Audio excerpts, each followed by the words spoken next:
유용한 정보와 쉬운 방법을 잘 알려드리도록 노력하겠습니다. 오늘은 가족요양급여는 무엇인지, 2023년부터 달라지는 내용은 무엇인지 알아보겠습니다. 노후를 준비하다 보면 언제 무슨 일이 닥칠지 모르기 때문에 돈과 관련된 정보는 미리미리 알아두는 게 좋은데요. 특히 가족요양급여는 본인이나 배우자가 노후에 건강을 잃어 혼자 힘으로 생활할 수 없을 때 정말 필요합니다. 부모님을 걱정하시는 모든 분들, 그리고 노후를 준비하는 사람이라면 오늘 영상을 끝까지 참고하시면 도움이 되실 것 같습니다. 가족요양급여를 받기 위한 조건은 무엇일까요? 꼭 3가지가 충족되어야 가족요양급여를 받을 수 있습니다. 오늘 영상에서는 정확하게 정리해서 설명드리려고 합니다.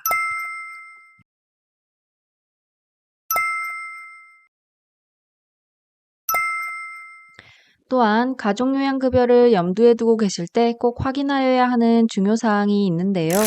이걸 지키지 않으면 절대 요양급여를 받으실 수 없으니 꼭 확인하실 필요가 있습니다. 보통 정보를 잘 찾아보지 않고 무작정 요양급여 센터에 방문하신 다음 설명을 들으시는 분들이 있죠. 보통 이 경우에 이렇게 필수 조건을 지키지 못하셔서 급여 제공이 안 되시는 분들이 많습니다.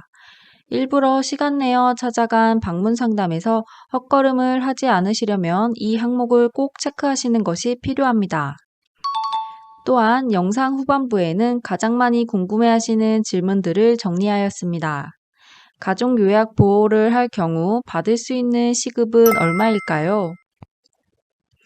그리고 가족 요양의 경우에도 본인 부담금이 있다는 것을 알고 계셨나요? 내가 환자를 돌보면서 일하는데도 본인 부담금을 따로 내야 한다는 소리인데요. 왜 이렇게 돈을 내야 하는지, 그리고 얼마를 내야 하는지까지 알려드립니다. 그렇다면 가장 먼저 가족 요양급여의 정보부터 설명해 보겠습니다. 가족 요양이란 장기 요양보험 제도의 규정에 따라 등급을 받으신 가족을 돌봐드리며 급여를 받을 수 있는 지원 제도입니다.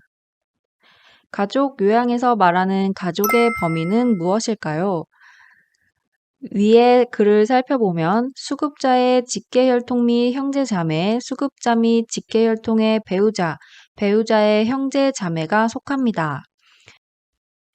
여기에서 수급자라는 단어를 보고 기초생활수급자를 말하는 건가? 일반 가정에는 해당이 되지 않는 건가? 라고 오해하실 수도 있는데 이것이 아니라 여기에서 말하는 수급자는 방문요양 서비스를 받으시는 대상을 통틀어서 수급자라고 부릅니다. 그래서 가족 요양이 가능한 가족의 범위는 위와 같습니다. 요양보호사인 본인의 입장에서 다음과 같은 관계들을 담당하실 수 있습니다. 한번 살펴보시고 체크해 보시는 것이 좋겠습니다.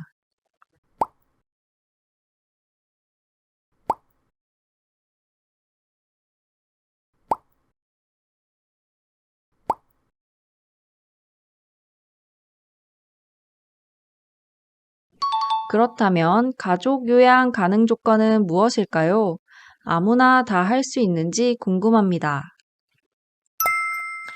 아무나 다 할 수 있는 것은 아니고 가족 요양을 하기 위해서는 꼭 3가지 조건을 충족해야 합니다. 가족 요양 가능 조건 3가지는 다음과 같습니다. 첫 번째는 장기 요양 등급 판정이 필요합니다. 두 번째는 본인이 요양보호사 자격증을 소지하고 계셔야 합니다.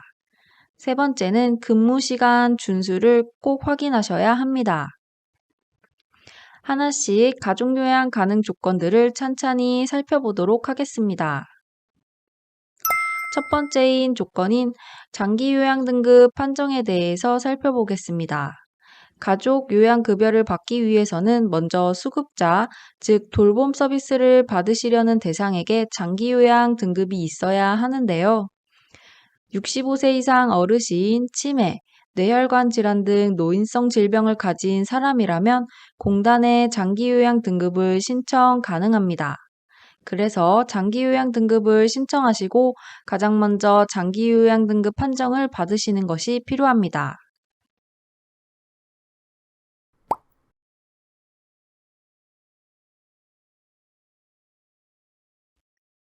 두 번째 조건으로는 요양보호사 자격증입니다. 본인이 가족요양을 진행하기 위해서는 요양보호사 자격증이 필수입니다. 따라서 미리미리 대비하셔서 요양보호사 자격증을 미리 준비해 두시면 이 상황이 발생했을 때 가장 유용하게 쓰실 수 있습니다. 세 번째 조건은 타 직장 근무 시 월 160시간 미만 근무 조건인데요. 이 조건을 맞추기가 가장 까다롭습니다. 예를 들어 방문요양센터나 학원 등에 가장 많은 문의가 오는 것 중 하나인데요. 평일에는 9시부터 6시까지 일 8시간 근무로 일반 회사에서 근무를 하시고 주말에만 아프신 부모님을 케어하는 것이 가능한지 물으시는 분이 계셨습니다. 안타깝게도 이 경우에는 가족 요양이 불가능합니다. 왜 그런지 살펴보겠습니다. 일반 요양과 달리 가족 요양의 경우는 가족 요양 외에 다른 직장 근무 시간이 160시간 미만이어야 하기 때문입니다. 평일에 일반 회사에 근무하실 경우에는 근무 시간이 160시간이시거나 그 이상 되시기 때문에 불가능하다고 합니다. 또한 이전에 일을 안 하고 계시다가 가족요양을 시작한 후 타 직장에서의 근무 시간이 160시간을 초과하게 되면 공단에서 가족요양 급여를 환수하므로 꼭 주의하시는 것이 필요합니다. 그럼 가족요양급여 가능 시간은 어떻게 될까요? 일반 요양은 등급에 따라 다르지만 보통 3시간을 기본으로 근무하시는데요. 가족요양의 경우는 일반 요양과 달리 매일 1시간 또는 1시간 반 동안 돌봐드리는 시간에 대해서만 급여를 받으실 수 있습니다. 그래서 1시간, 즉 60분은 한 달에 최대 20일 근무가 가능하시고 1시간 반인 90분은 한 달에 최대 31일 근무가 가능하십니다. 하지만 90분을 근무하기 위한 조건은 따로 있습니다.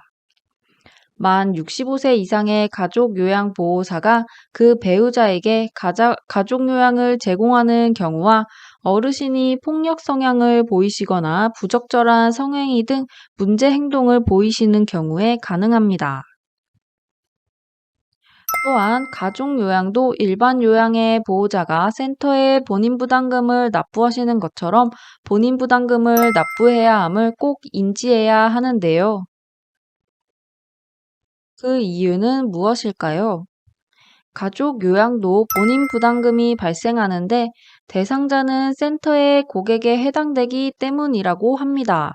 즉, 일반 방문 요양 대상자도 요양보호사의 서비스를 받고 방문 요양 서비스가 들어간 횟수에 의해 본인 부담금에 납부하는 것처럼 가족 요양 또한 서비스를 받은 횟수대로 본인 부담금이 책정되게 되며 위에 보이는 국민건강보험공단에서 책정한 금액표에 나와 있는 비용에서 노인 장기요양보험 처리가 되어 15%만 부담하게 됩니다. 그래서 앞에서 설명했듯이 60분 가족요양은 월마다 20일까지만 서비스가 가능하므로 이렇게 최대한 이용했을 경우를 계산하면 월 67,140원이 나오게 됩니다. 이가 본인이 부담해야 할 비용으로 이는 어느 방문 요양센터를 이용하든 간에 공통적으로 적용이 됩니다. 그렇다면 가족요양보호사의 시급은 어떻게 책정될까요? 즉, 월 급여는 얼마인지 궁금합니다. 앞에서 살펴본 본인 부담금 급여 비용과 같이 22,380원이 적용이 되는지 궁금합니다. 국민건강보험공단이 60분을 22,380원이라고 책정한 건 요양보호사의 시급이 아닌 어디까지나 60분 방문 요양에 대한 비용으로서 센터는 이 22,380원을 노인장기요양보험 처리된 85% 그리고 본인 부담금 15%를 합해서 정확히 받아야 합니다. 공단이 책정해서 정확히 받아야 하는 60분 방문 요양 비용인 만큼 본인 부담금은 어느 센터든 간에 다 똑같으며 본인 부담금과 공단 부담금의 합의 상당수는 직원 인건비로만 쓰이는 만큼 여기에 따라 가족요양보호사의 시급은 센터의 재량에 따라 책정되는데 60분 비용인 22,380원 이상은 줄 수 없습니다. 따라서 센터에 따라 60분 가족요양 시급은 차등이 있지만 통상적으로 17,000원에서 2만 원 사이를 지급하고 있습니다.